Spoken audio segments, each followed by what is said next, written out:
What's going on, everybody? It's your boy Dead on Dave for, I promise, more than likely the last time today. I really killed it on videos today. We did an NHL playoff video, an NBA playoff video, the NFL draft recap, and now we're going to close things out with what was supposed to be a SmackDown review. I was watching SmackDown, started watching it, and God, it just did not hold my attention tonight. I got to be honest. This was just a dud. I skipped through it. I watched a lot of segments. I watched most of it, probably about 90% of it, to be completely honest. But the tag team match was good, not great. It was not as good as the match that we saw at Extreme Rules. A way better match between the two teams, which it might be a little bit unfair because that was an exceptional match. Hopefully we're going to get more out of these two tag teams. It was good. It was a very good match. I didn't like the ending too much. I like the fact that the New Day continues to be this super heel team, and they're getting more heely by the day. Now they're beating people down. I like that. The opening killed a lot for me, man. I'm tired of Seth Rollins and Kane bickering back and forth. I mean, it just killed it. Maybe it shouldn't have, but it did. Seth Rollins and Kane, okay. I'm going to make you a man. I dare you to do something. Oh, my God. Maybe I'm just, because I'm so burned out on Kane. I don't know. I don't know. The Authority needs a change. There's got to be a change somewhere within the Authority, and I'm not sure exactly. I am sure. Fuck that. I am sure. It's Kane. Kane's got to go. Kane's the issue here. Kane's got to go. He's the drain. I like Kane. I think he could still be useful, but I'm tired of him in this storyline with the Authority. We got one boring giant and then the other. All right, and I pissed myself off because I was like, okay, well, maybe I don't know the problem. I do know the problem. The problem's Kane. Kane is the problem. Soy yo Kane o problemo. There it is in plain Spanish. You like it? Good. That's the problem. Kane. Problem. Done. Go away. Stop. I don't care if you retire. Just get the hell out of this storyline. I'm done with it. Oh, my God. Damn it. Okay, I feel better. The Divas thing. All right. They had a Divas thing. I know I'm skipping around. I don't really care. I'm not doing it segment by segment today because there's something else I want to get to. I'm just trying to get through SmackDown here real quick so I can get to what I really want to talk about. And I will in a moment. The Divas thing, they're really not explaining why we should be sharing Nikki Bella now. Apparently, their faces without any explanation at all, which is fine. Cameron's horrible, though. Their match was not good, was not entertaining. Really no point to it at all. Meh. And meh is all I can manage. Meh is all I can manage. I'm funny. I'm a funny guy. Anyways... Sandow comes out, and now he's mimicking JoJo, but making fun of the people that she's introducing, including himself. He just kind of has fun with it. He doesn't really need to keep mimicking people. Well, you know what? Strike that. He does. Because they got to keep him relevant, and this might be the only way right now, but he's definitely got to be funny. He's got to be interesting, because just being Sandow is not enough. So maybe this is WWE's acknowledgement of that, is the fact that he's going to continue to mimic because he has to. He doesn't have a choice. This is what he's got to do because the fans are probably not going to stick with him very long unless they can find a new gimmick that works for him, and that's very possible. They got to get him in a good wrestling storyline. That's what has to happen. Or a tag team. I think he's good for a good tag team. I just don't know what. I'm not exactly sure where to put him. Maybe even a stint down in NXT if that has to happen at some point.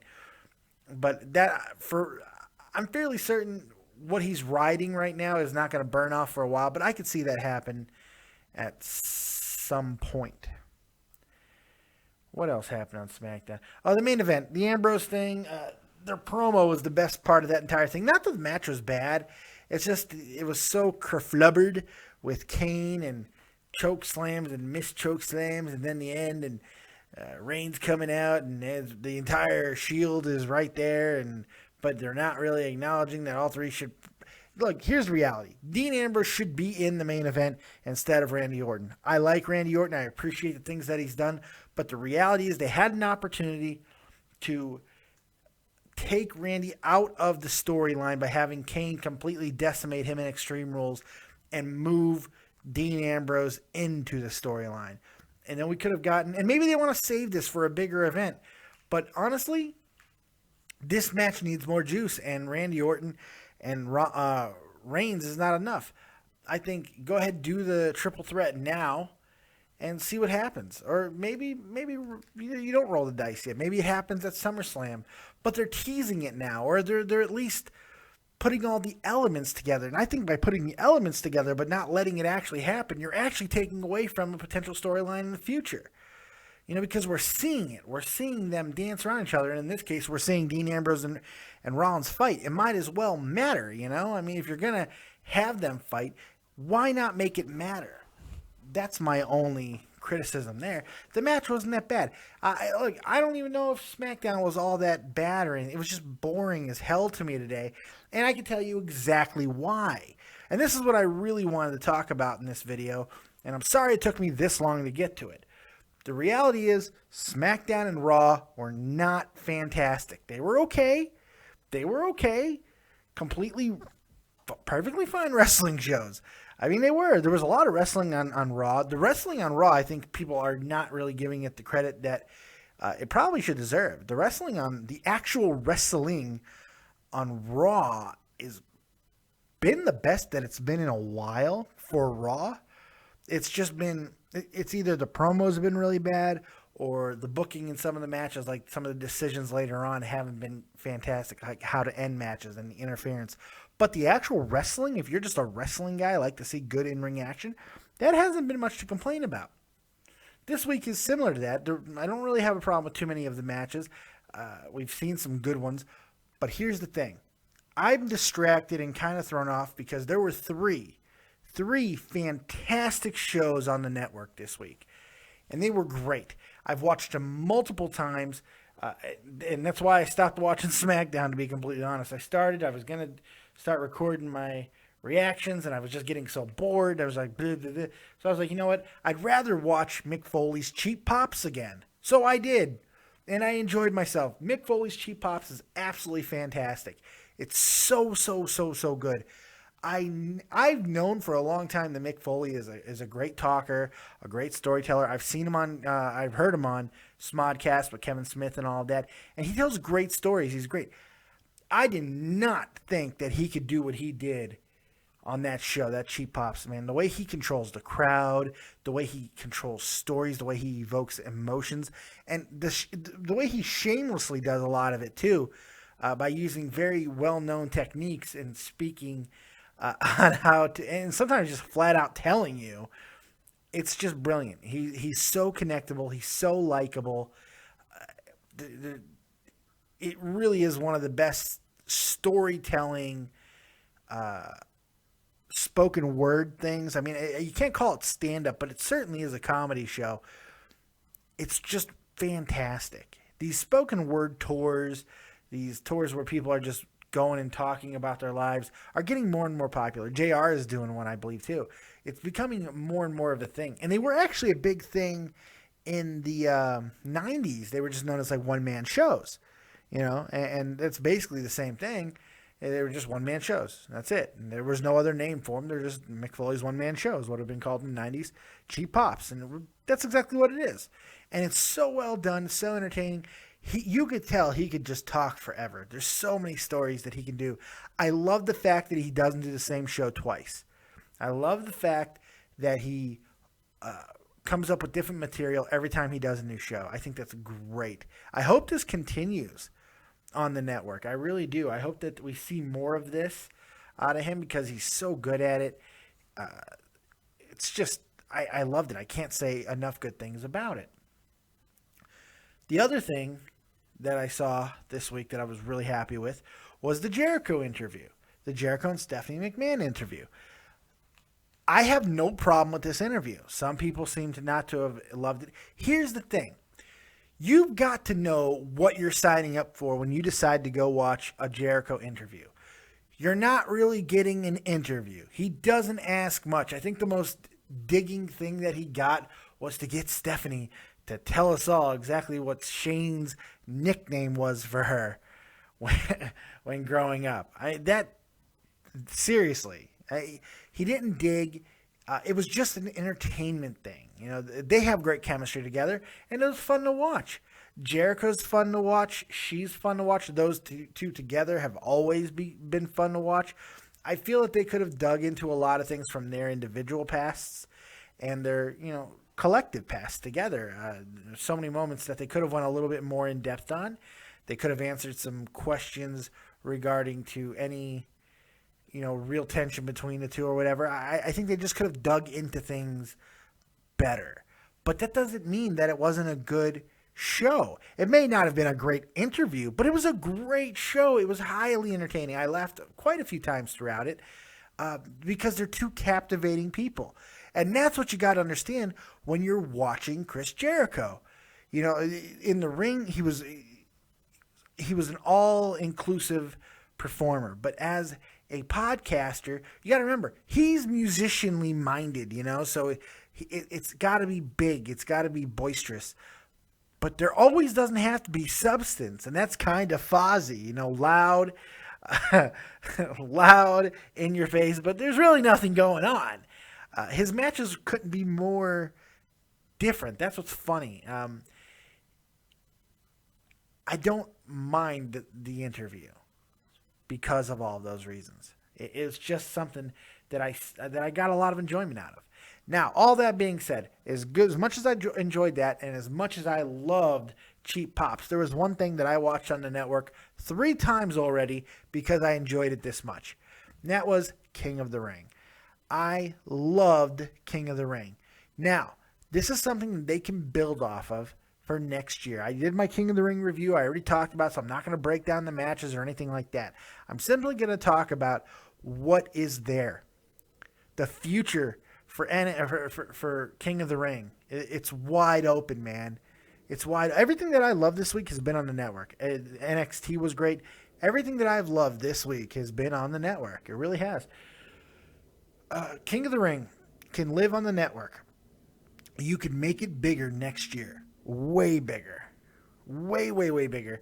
And stretch it out over an entire week. Have more people. Start with at least a 10-match field. Go big. A 12-match, I guess, would have to be. Go big. It could be really, really interesting. Yeah, I think they can stretch this out and make it a bigger event. Keep it where it is, about a month or two after WrestleMania.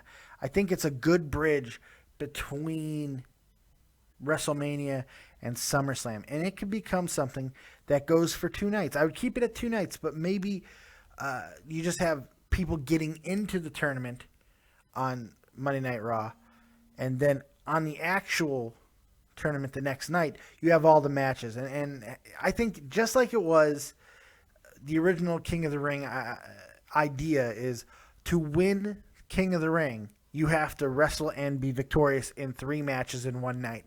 I think that was part of the allure of why so many people loved that event. So go back to that. I think it works.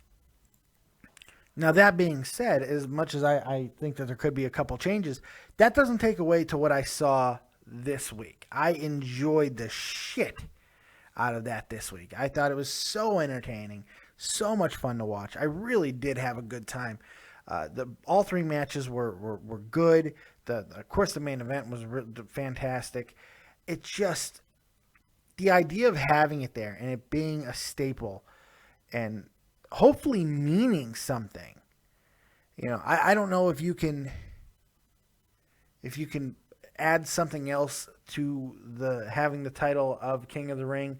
I'm not sure if you can put some kind of title implications. Maybe even putting him in a guaranteed number 1 contenders match for the title at the next pay-per-view. Something like that. I think that would be kind of cool. A number 1 contenders match at the next pay-per-view for winning King of the Ring. That's something you can do to add just a little bit of extra juice to that event. It doesn't need a lot more.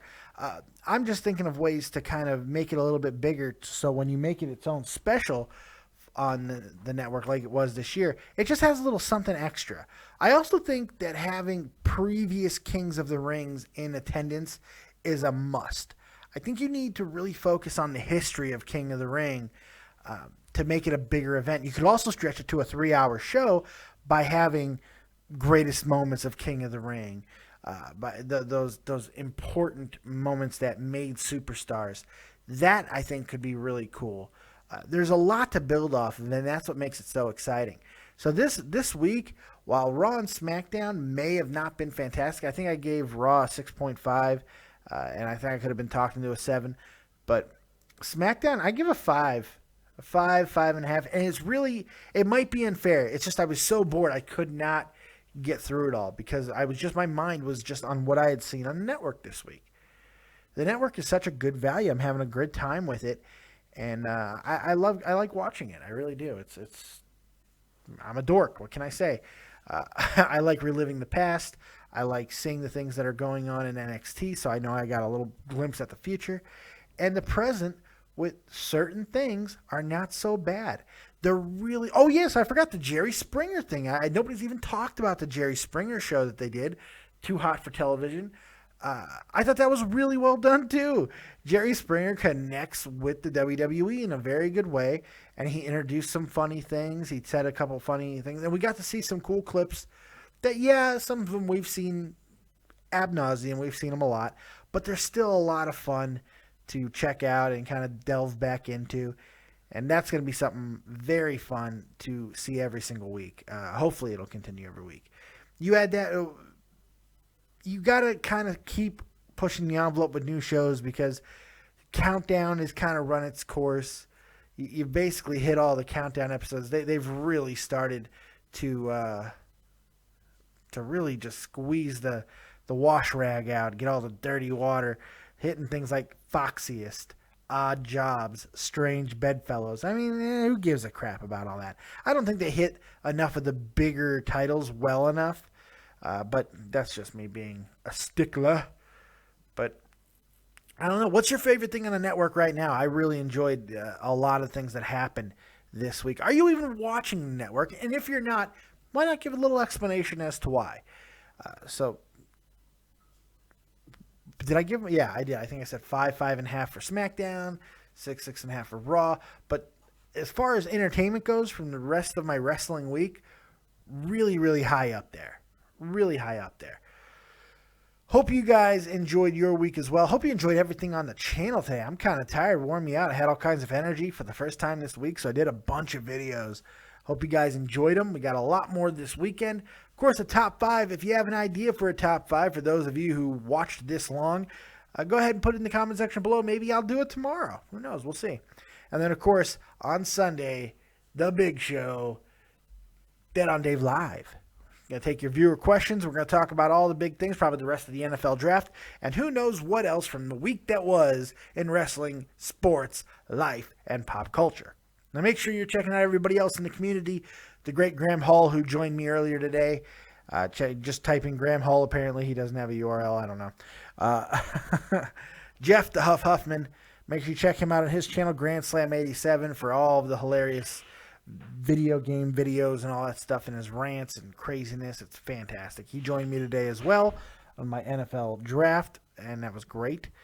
Tommy C, the man, the myth, the legend that is Tommy C, over on Shot from the Point, doing his thing. And the great Joe Cronin as well. My man, yo man, Joe Cronin. Maybe Tough Enough? Joe Cronin? I don't know. Make sure you support him there on Twitter and go to the Tough Enough page and vote on whatever you got to do to try to get this man more views and likes, because it'd be quite interesting to see Joe Cronin on Tough Enough, wouldn't it? Is WWE ready for Joe Cronin? Also, quick shout out to my good friend Tommy NC 2010, who goes on, well, his Tosh.0 video episode airs in 4 days, May 5th. So make sure you check that out as well. About to blow up Tommy NC. So make sure you check all that stuff out. And thank you guys for joining me once again right here on Dead on Dave Productions. I appreciate every single view, every comment, every share. You guys are awesome. So like, subscribe, and share as always. And remember, if you're not talented, have talented friends. We'll see you next time. Peace.